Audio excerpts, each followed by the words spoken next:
도깨구리로 불리는 그 요엘 로메로와 이스라엘 아데사냐가 경기를 한 적이 있습니다. 근데 이 요엘 로메로도 이스라엘 아데사냐의 아웃파이팅을 전혀 잡지를 못해서 제대로 된 타격 하나 못 넣고 이스라엘 아데사냐는 정말 말끔한 상태로 경기를 또 마무리한, 오늘은 또 이제 선수 분석을 준비했는데 바로 지금 현재 미들급 챔피언인 이스라엘 아데사냐에 대한 분석을 준비했습니다. 얼마 전에 알렉스 페레이라, 본인의 영혼의 라이벌인 알렉스 페레이라를 이기고 미들급 챔피언 벨트 탈환에 성공을 했죠. 그러니까 이스라엘 아데사냐 같은 경우에는 미들급에서 12연승, 타이틀 5차 방어, 최다 넉다운 기록 등 많은 기록을 가지고 있습니다. 근데 이 중에서도 아데사냐의 전체적인 파이팅 스타일, 강점을 좀 집약적으로 보여주는 기록이 있는데 바로 이 평균 파이트 시간입니다. 18분에 가까운 평균 파이트 시간으로 미들급 역사상 가장 긴 파이트 시간을 가지고 있거든요. 이 아데사냐가 이렇게 긴 평균 파이트 시간이 가능한 게, 아데사냐의 경우에 이제 아웃파이팅, 스트라이커 타입으로 아웃파이팅이 장기인데, 아데사냐 이 아웃파이팅을 많은 선수들이 잡지를 못하니까 아데사냐 계속 치고 빠지고 아웃파이팅하고, 선수들은 이 아데사냐를 잡지 못하면서 점점 경기 시간은 늘어지고 긴 평균 파이트 시간을 가지고 있는 겁니다. 미들급 탑 레벨, 또 챔피언전에 나서는 선수들이면은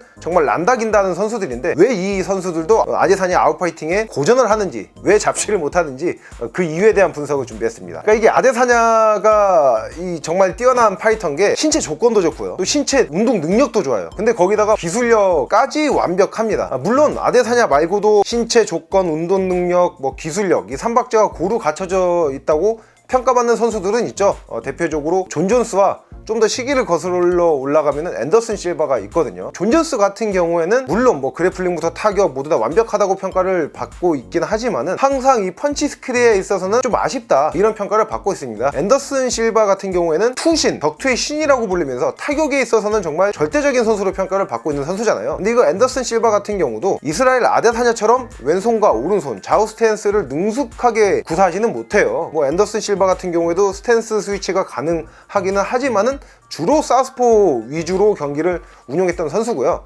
하지만 아데사냐 같은 경우에는 왼손과 오른손 이 능숙함의 차이가 거의 없이 완벽하게 또 유연하게 구사를 합니다. 경기 중에 활용하는 빈도수만 보더라도 거의 5대5로 비슷하고요. 그럼 알렉스 페레이라, 이스라엘 아데사냐를 이긴 알렉스 페레이라도 신체 조건이나 운동 능력 이거 다 뛰어나지 않느냐, 이런 말씀을 하실 텐데, 개인적으로 평가하기에는 타격 기술만큼은 그래도 이스라엘 아데사냐가 알렉스 페레이라보다는 낫다고 생각합니다. 그러니까 전체적인 타격 스킬은 이스라엘 아데사냐가 난데, 그 인자 강력에서 알렉스 페레이라가 낫다 보니까 여기서 이제 아데사냐를 씹어 먹으면서 KO를 시킬 수 있던 거지, 기술력만 떼어놓고 봤을 때는 이스라엘 아데사냐가 더 뛰어나다고 생각을 하고, 또 어쨌든 알렉스 페레이라가 지금 미들급에 올라간 마당에 미들급에서 아데사냐보다 신체 스펙이나 운동 능력이 지금 좋은 선수는 없습니다. 신체 조건, 운동 능력, 기술력 이 3박자가 갖춰져 있기 때문에 이스라엘 아데사냐 아웃파이팅이 굉장히 까다로운 거죠.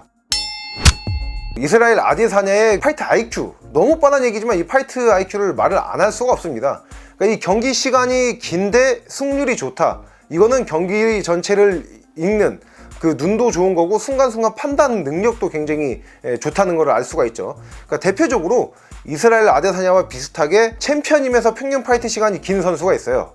바로 패더급의 알렉산더 볼카노프스키인데, 알렉산더 볼카노프스키도 패더급 역사상 가장 긴 파이트 시간을 보유하고 있으면서 현재 패더급에서 거의 절대 군주로 군림하고 있잖아요. 또 알렉산더 볼카노프스키 하면은 다른 것보다 격투기 알파고, 격투 알파고로 불릴 정도로 뛰어난 경기 운영이 강점인 선수죠. 또 이 외에도 아데사냐가 경기 중에 움직임을 보면은 상대방을 굉장히 잘 속이는 것을 확인할 수가 있습니다. 아데사냐가 상대방을 속이는 움직임을 보면은 한 번에서 그치질 않아요. 한 번에서 두 번 넘어갈 때가 있고, 더 많게는 3번, 4번, 그 이상 넘어갈 때가 많습니다. 이것을 통해서 상대방한테 타격을 맞추기도 하고, 또 아웃파이팅을 펼치는 선수인 만큼 한 번씩 본인이 압박을 당할 때가 있단 말이에요. 이때 압박에서 기가 막히게 빠져나오게 됩니다. 이 상대방을 속이는 게 굉장히 어려운데 아데사냐는 그걸 잘한다. 그만큼 뛰어난 그 IQ, 파이트 IQ를 가지고 있다는 걸 알 수 있습니다.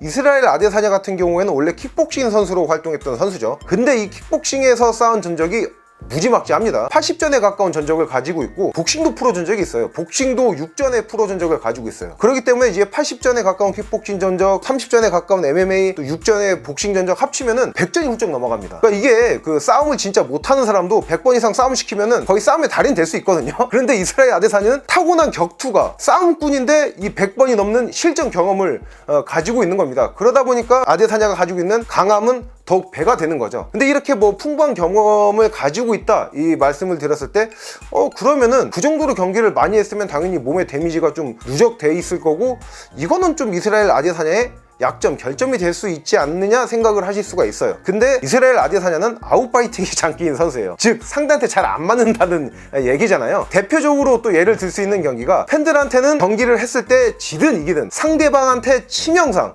최소 전치 7, 8주 이상의 치명상을 입히는 걸로 잘 알려져서 도깨구리로 불리는 그 요엘 로메로와 이스라엘 아데사냐가 경기를 한 적이 있습니다. 근데 이 요엘 로메로도 이스라엘 아데사냐의 아웃파이팅을 전혀 잡지를 못해서 제대로 된 타격 하나 못 넣고 이스라엘 아데사냐는 정말 말끔한 상태로 경기를 또 마무리한 또 그런 경기도 있습니다.